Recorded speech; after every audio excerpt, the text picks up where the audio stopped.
thể được thực hiện một cách chủ động hoặc là thụ động có hỗ trợ. Alright, so I'll demonstrate to you what you're looking for. Tôi sẽ minh họa cho các anh chị xem cụ thể phần kiểm tra tầm soát gập cổ này. So when someone is doing cervical flexion screening, all you're doing is you're asking them to lift their head off the bed. Và khi chúng ta thực hiện kiểm tra tầm soát gập cổ thì cử động đơn giản mà chúng ta sẽ đề nghị bệnh nhân thực hiện là cho họ nằm trên giường và đề nghị họ gập cổ lên như thế này, nhấc cổ lên. So the screening is actually more about the quality of how they achieve the lift. Và cái tầm soát ở đây có nghĩa là chúng ta đánh giá xem chất lượng của cử động, ở đây cụ thể là cử động gập cổ hay nhấc cổ lên của bệnh nhân như thế nào, đánh giá chất lượng cử động đó. So things to look for: someone who is weak in the deep neck flexors if they lift with their chin. Nếu như bệnh nhân gập cổ như tư thế như thế này, họ đưa phần kèm cằm của họ lên trước thì đó là dấu hiệu cho thấy các cơ gập cổ của người đó có thể đang bị yếu. So typically we need to tuck our chin in and lift our head. Và thông thường chúng ta sẽ cần phải rụt cằm lại rồi chúng ta mới nhấc đầu lên, rụt cằm lại rồi nhấc đầu lên đó. Sometimes you'll see a shaking in the head as they lift up. Hoặc đôi khi chúng ta thấy bệnh nhân cổ của họ bị rung khi họ nhấc lên như thế này. And that would be indicated weakness. Sometimes they'll lift up and they'll come off to one side. Nếu cổ bệnh nhân bị rung đó cũng là một dấu hiệu cho thấy có sự yếu của một cơ nào đó. Và một dấu hiệu khác chúng ta cũng có thể quan sát thấy ở một số người đó là khi họ nhấc cổ lên thì nó bị nghiêng sang một bên như thế này. So one side is overactive, the other side is not active enough. Khi đó thì có thể có một bên đang hoạt động quá mức và bên còn lại thì không hoạt động hiệu quả lắm. And some people will lift with their shoulder because their head is not strong enough. Hoặc là một số người sử dụng sự hỗ trợ của vai, họ nhấc vai lên đồng thời với cổ bởi vì các cơ vùng cổ của họ không đủ mạnh. So these are all part of the screening test. What you're looking for is what is not normal so that when you do your intervention, you can retest to see that these things have normalized. Và đây là các phần mà chúng ta sẽ cần phải quan sát trong quá trình kiểm tra để chúng ta xem cấu phần nào là không bình thường, và sau khi dán băng can thiệp vào đó chúng ta tái lượng giá để đánh giá xem nó có cải thiện được cử động của bệnh nhân hay không. Alright. So once you've done the screening test, if someone is very, very weak, you can hold their head and lift them up to do the screening, and in that one you would feel their capacity to lengthen in the tissue behind. Và nếu như bệnh nhân của chúng ta phần cổ của họ quá yếu đến mức mà họ không tự nhấc cổ lên được thì khi đó chúng ta có thể dùng tay để hỗ trợ phần cổ của họ từ phía dưới đưa lên trên, và đó cũng là lúc mà chúng ta có thể cảm nhận được cái hoạt động của các cơ ở mặt sau cổ.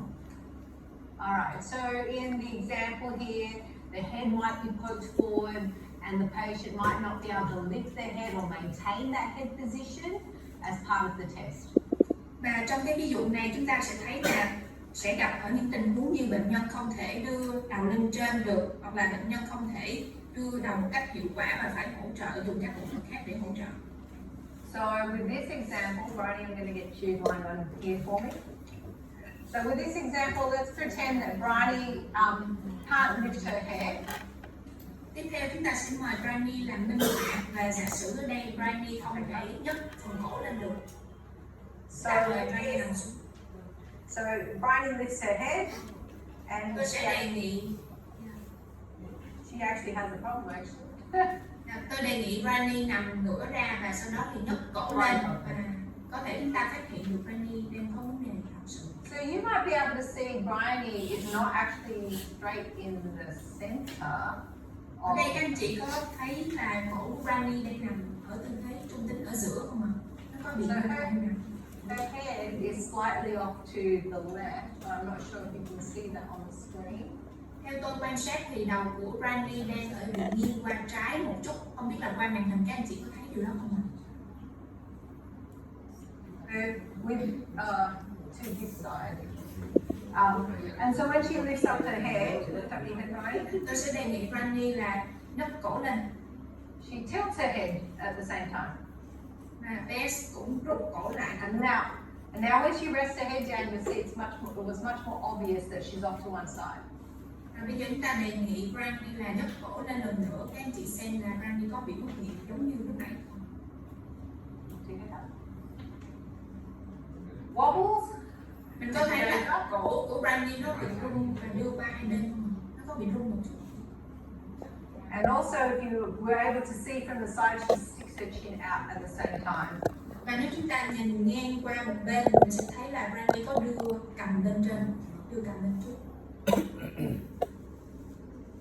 So there's signs of weakness. So basically, so then with your manual testing, it could be the muscles in the front that aren't strong enough to lift her up, or it could be the muscles behind that are too tight and they don't allow her to lift up.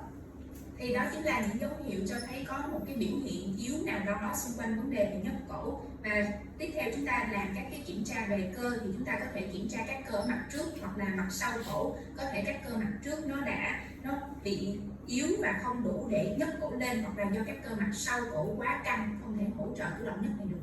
So in the example we have in the book, the example that you have is longissimus cervicis around the back. If I lengthen the tissue, so in other words, I'm pulling the tissue and the fascia, my manual direction testing, I glide up, and then she lifts her head. She might find that that's easier, and if that's the case, then my taking technique would facilitate that. Thì ở trong ví dụ trên slide người ta cho chúng ta một trường hợp là một người gặp vấn đề đối với cơ dài cổ, các cơ ở dọc phía sau cổ của họ, và giả sử Brandy đang gặp vấn đề đó, và khi đó tôi sẽ dùng cái kiểm tra MDT, tức là dùng tay để trượt vùng mô hay là vùng cơ đó đi hướng lên trên. Đồng thời tôi sẽ đề nghị Brandy nhấc cổ lại lần nữa, và với sự hỗ trợ này, nếu như Brandy cảm thấy là cái việc nhấc cổ dễ dàng hơn, khi đó tôi sẽ dùng băng dán để tác động cơ dài cổ cho kỹ thuật này. So if I didn't think it was any better, I might glide the opposite way to see if that facilitates her movement.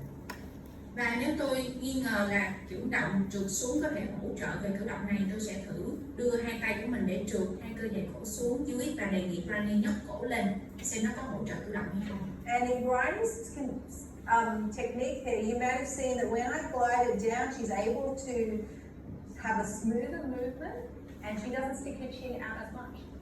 Và các em chỉ có thể quan sát thấy là khi tôi dùng tay hỗ trợ để trượt hai vùng cơ ở dọc theo cổ này phía xuống dưới, thì ở cử động nhấc cổ lên chúng ta thấy là Brandy thực hiện nó một cách trơn tru hơn, và cái phần cầm của bé đã lột xuống dưới nhiều hơn chứ không đưa ra ngoài. So in this case, I might be interested in gliding her tissue down to then help her muscles coordinate themselves during the head lift. Vì vậy trong tình huống này tôi sẽ muốn dùng băng để hỗ trợ kéo trượt vùng mô đi xuống để cho bé điều hợp và có thể là cử động nhấc cổ lên được trơn tru hơn. So I already know here that my tape will be my ankle will start low and come high. But what I don't know is what tension should I put on this tape? Và theo kỹ thuật đó thì chúng ta đã biết cái điểm đầu và điểm cuối của băng dán. Chúng ta sẽ bắt đầu dán ở dưới thấp và đi lên trên cao. Nhưng một điều còn lại chúng ta chưa trả lời được, đó là sức căng bao nhiêu thì phù hợp đây. Because I don't know if this muscle is short and I need to lengthen it, or whether it's just weak and that's why your head's wobbling side to side. Bởi vì tôi chưa xác định được vấn đề của cái cơ ở phía sau cổ đó là do nó quá ngắn và nó cần phải được kéo dài thêm, hay là nó đang quá yếu và chúng ta cần làm mạnh nó thêm. Mình chưa xác định được vấn đề đó. So what we're going to do now is we're going to do a strength test. Và điều tiếp theo mà chúng ta sẽ làm ở đây đó là chúng ta đưa ra một kiểm tra về sức mạnh cơ. What you're going to do is ask your patient to lie down on the bed, and we'll do a strength and a length test for our patient to decide what we need, what tension we want to place on the tape. Điều tiếp theo chúng ta sẽ làm để giúp chúng ta quyết định được sức căng mà chúng ta muốn sử dụng lên đâm, đó là đề nghị bệnh nhân nằm sấp xuống và chúng ta sẽ thực hiện các kiểm tra về độ dài và sức mạnh của cơ. So if you have a tiltable bed head, you would prefer to have it slightly down so that they can, if they can come to neutral if it's not too painful, and then into extension. Otherwise, they have to go straight into extension, and for some of your patients that might be aggravated. Ở đây nếu như phần đầu giường, trong cái phần giường trị liệu chúng ta có một bộ phận để đỡ phần đầu của bệnh nhân, thì chúng ta hãy sử dụng bộ phận đó để giúp cho bệnh nhân có thể là duỗi phần cơ ở mặt sau cổ hơn. Còn nếu giường chúng ta không có tác nhân, không có cái dụng cụ giống như thế này, đôi khi cái việc chúng ta đề nghị bệnh nhân duỗi hay gập cổ xuống sẽ làm bệnh nhân càng khó chịu hơn. All right, so from here, if I test the right hand side, I'm going to extend the head, turn to the right. I will stabilize the shoulder, and she needs to hold her head there as I slowly apply pressure, pushing her head down, and I test for how strong she can hold it. Và ở đây tôi đang kiểm tra vùng cơ dày cổ ở bên phải. Thì các anh chị lưu ý cái cử động mà cô hướng dẫn đối với Rani. Đầu tiên đó là nhấc đầu lên và xoay qua phía bên phải. Và đồng thời một tay của cô sẽ giúp ổn định ở phần ngay phía sau, phần lưng và vai của Rani. Và một tay phía trên cô sẽ bắt đầu tạo cái kháng lực. With this one, we're not trying to push the head down the floor. We slowly increase our pressure to then match the force and see if she can still hold her head up. Thì ở đây chúng ta sẽ không ra lực, tạo một cái lực ngay từ đầu, mà thay vào đó chúng ta sẽ tạo một lực ấn nhẹ từ từ để xem là bệnh nhân có tạo ra kháng lực để kháng lại cái cử động của chúng ta hay không, đồng thời là giữ thăng bằng. And you don't want to be too aggressive because if she doesn't have a neck problem, you might end up giving her a neck problem if you're too aggressive. Và chúng ta sẽ không lưu ý là trong việc đưa ra cái hỗ trợ này chúng ta không làm quá mạnh, bởi vì khi bệnh nhân phản ứng lại cái kháng lực đó đôi khi nó gây ra vấn đề cho bệnh nhân, và có thể ban đầu bệnh nhân chưa gặp vấn đề về cổ, nhưng sau cái kiểm tra với lực mạnh như vậy bệnh nhân bắt đầu có vấn đề ở cổ. So we do the other side, we extend and rotate, hold it up, and we test again. Chúng ta cũng thực hiện tương tự kiểm tra với phần cơ mặt sau cổ ở bên trái, và chúng ta cũng đề nghị là Rani đưa đầu lên và xoay qua bên phía bên trái. Và một tay của cô cũng giữ ổn định ở phần vai, và một tay còn lại thì bắt đầu tạo cái kháng lực ở trên đầu. Alright. So from there, if we decided one was weak, we would take note which side was weak because we may consider applying a strength application to the tape. Và sau khi kiểm tra hai bên, chúng ta sẽ ghi chú lại bên nào bị yếu hơn, bởi vì bên yếu đó có thể được tiếp cận bằng việc dùng băng dán để làm tăng sức mạnh sau đó. So in Rani's case, my assessment is the strength is not weak. We know that the manual glide testing is positive for gliding down to improve her, but the strength is okay. Như vậy sau khi kiểm tra các cái cơ cũng như là các hướng trục mô của Rani thì chúng ta thu được kết quả là về sức mạnh cơ thì cơ của Rani không yếu, nhưng về hướng trục mô để hỗ trợ cử động, hiện tại chúng ta thấy là khi chúng ta trượt xuống thì cái kết quả là như tức là trượt xuống sẽ hỗ trợ cử động.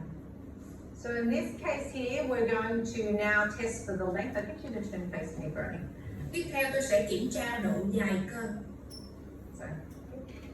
So with here, if we want to test the length of the left-hand side, we're going to get her to tuck the chin, flex her head, and then rotate away. Để kiểm tra độ dài của vùng cơ mặt sau cổ bên trái thì tôi sẽ đề nghị bệnh nhân là đưa cằm xuống dưới và quay đầu qua phía bên phải. So she says that hurts. Và bệnh Rani nói là làm như vậy thì nó bị đau. But what's really interesting is that we're testing the length of this. And so it's tight, she doesn't go very far, but what is also tight is this thing over here. Và ban đầu thì mục đích của chúng ta chỉ là kiểm tra cái cơ dài cổ, và do cơ này nó bị căng cho nên Rani không có thể nghiêng cổ qua được nhiều. Nhưng sau đó thì khi thực hiện thêm phần xoay đầu qua hông, Rani nó là còn căng cả một cái cơ ở cái đường đỏ thứ hai cô vừa vẽ. So this is the upper trapezius that we had before. Đây chính là khu vực của cơ thang trên mà trước đó chúng ta đã thực hiện nhận xét. And this would make sense to our observation of her when she was lying in the screening test.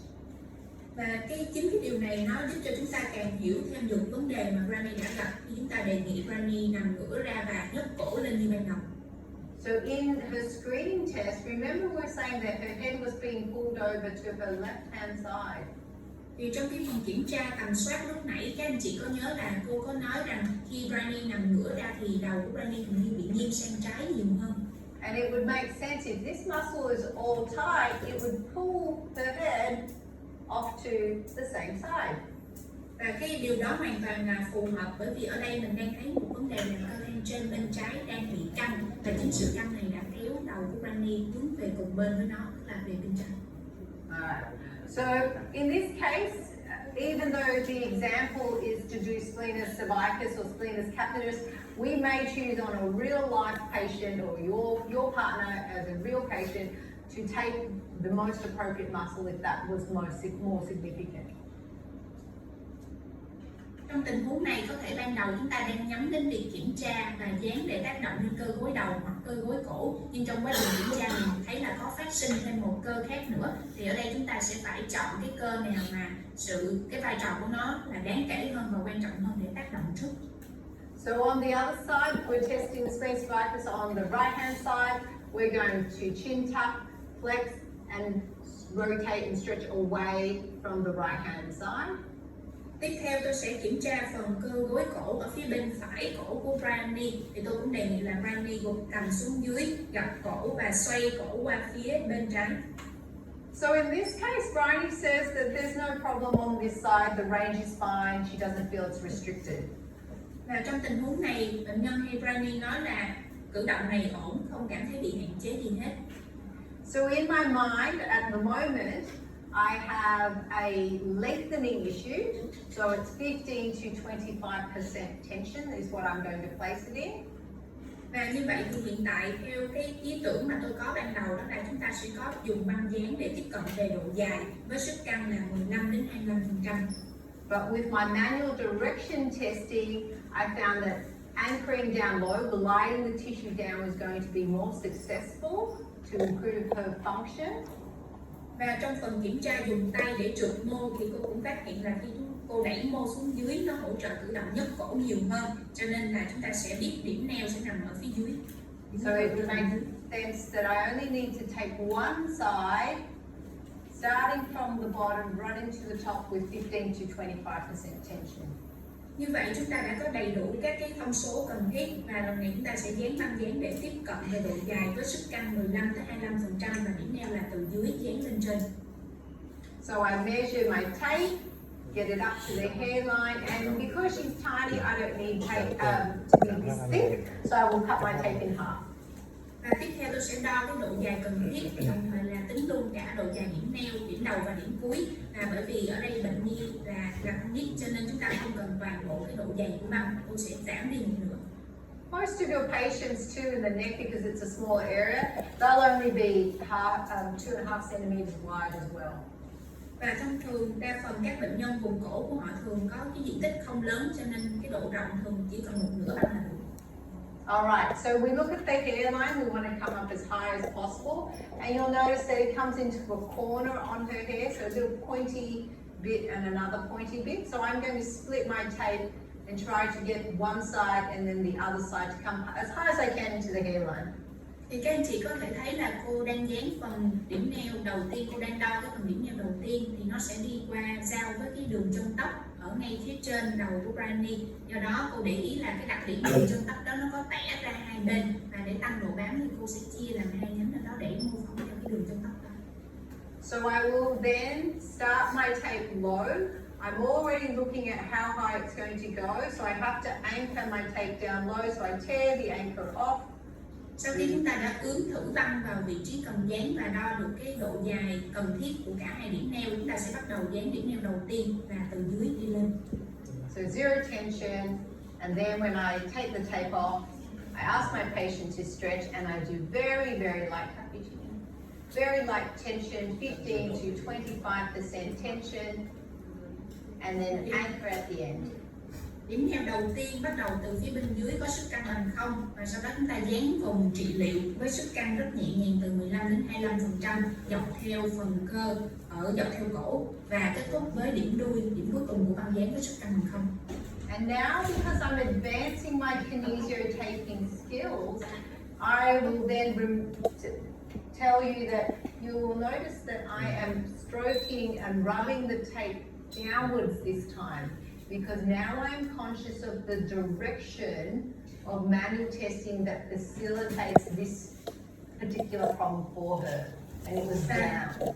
Và ở đây có một điểm mà chúng ta gọi là nâng cao đối với kỹ năng về dùng băng dán Kinesio mà các anh chị có thể đang quan sát thấy, đó là sau khi cô dán băng lên vùng cơ đó thì trong cái động tác chà sát để cho băng dán dính vào da, cái hướng mà cô đang chà băng dán cũng trùng với hướng mà chúng ta làm thử nghiệm trong cái MDT, tức là trượt mô theo hướng hỗ trợ cử động cho bệnh nhân. So you can see that kinesio taping works very basic levels, but then when you understand the tape and what you're doing, we start to combine the tape with the assessment techniques. Và như vậy chúng ta có thể thấy là trong kỹ thuật dùng băng dán Kinesio đây là những bước rất cơ bản thôi, nhưng khi chúng ta càng hiểu nhiều về cách vận hành của băng dán, chúng ta hoàn toàn có thể kết hợp nó với các cái kỹ thuật lượng giá mà chúng ta đã thực hiện ban đầu. So at the end of this, you can choose to assess her length again, so chin tuck, and see if she still feels tight. Tiếp theo chúng ta sẽ kiểm tra lại cái độ dài của cơ này và bằng cách đề nghị là Brandy rụt cằm xuống. So if we take this, but this also lets go, then we know that this is high in the hierarchy than this muscle here that she said was tight. Và một khi chúng ta đã tiếp cận phần cơ ở mặt sau cổ thì chúng ta lượng giá lại thấy vấn đề về cơ thang trên của Brandy không còn nữa, và điều đó cho thấy rằng cái việc tiếp cận cái cơ ở vùng ngay băng dán màu xanh dương là ở thứ bậc cao hơn so với cơ thang trên. But if it's still there, it may be because this is higher in the hierarchy, or it might be a separate problem altogether. Nhưng nếu một khi chúng ta dán xong miếng băng dán màu xanh dương này mà vấn đề của cơ thang trên vẫn còn đó, thì điều đó có nghĩa là cái vấn đề cơ thang trên đây ở mức trầm trọng hơn hay ở thứ bậc cao hơn so với cơ ở dọc sau cổ, hoặc là sẽ có một vấn đề nào đó riêng rẽ nữa đang diễn ra. So the test that we had positive was her range testing, so we can reassess if that's better in range, and the other test that we had was in the screening test. Như vậy chúng ta có hai kiểm tra ở đây. Đầu tiên là kiểm tra về cái tầm vận động của cơ đó, và chúng ta thực hiện lại kiểm tra tầm soát ban đầu. So now we look at her at the beginning again. This time I'm going to double check her head position. Funnily enough, she's back into normal and maybe slightly now the other way. Và bây giờ các anh chị có thể thấy là ở tư thế nằm bình thường, nằm ngửa như tầm soát ban đầu, cổ của Brandy không còn bị nghiêng qua trái nữa, mà bây giờ sau khi chúng ta tiếp cận bằng băng dán nó có khuynh hướng là qua phải hơn một chút. So now she's gone maybe too much the other way and we've overcorrected her. Và nếu như ở đây Brandy đang nghiêng qua phải nhiều quá mức hơn so với ban đầu, điều đó có nghĩa là mình đã điều chỉnh quá tay rồi. Because we've relaxed that side, the right side has more activity and might start to only just be adjusting. But if there's too much of a change, then you can create too much of a new problem for her. Và ở đây mình vừa thực hiện thư giãn cơ ở vùng bên trái để hỗ trợ cho cổ đưa về tư thế trung tính. Nhưng nếu chúng ta thực hiện cái động tác này gọi là điều chỉnh quá mức thì nó sẽ có thể là tạo ra một vấn đề mới cho bệnh nhân. So I don't necessarily remove the tape off straight away because I want to reassess first. So we'll lift her head up like before, and then she'll give us an idea of whether that feels smoother or easier than previously. Và ở đây thì tôi sẽ không ngay lập tức gỡ bỏ miếng băng này, mà thay vào đó tôi sẽ tái lượng giá lại cử động gập cổ của Brandy để xem là Brandy tự đánh giá rằng cử động này có trơn tru dễ dàng hơn hay không. So Bryony says it's actually still easier for her to lift her head, and what you'll notice is when she lifts up, she's not sticking her chin out as much still. Và các anh chị có thể quan sát lại, lần này thì Brandy nói rằng mình cảm thấy là nhấc cổ lên được dễ dàng hơn, và khi mình nhìn theo chiều nghiêng như thế này mình sẽ thấy là Brandy không còn đưa cằm lên trước nữa.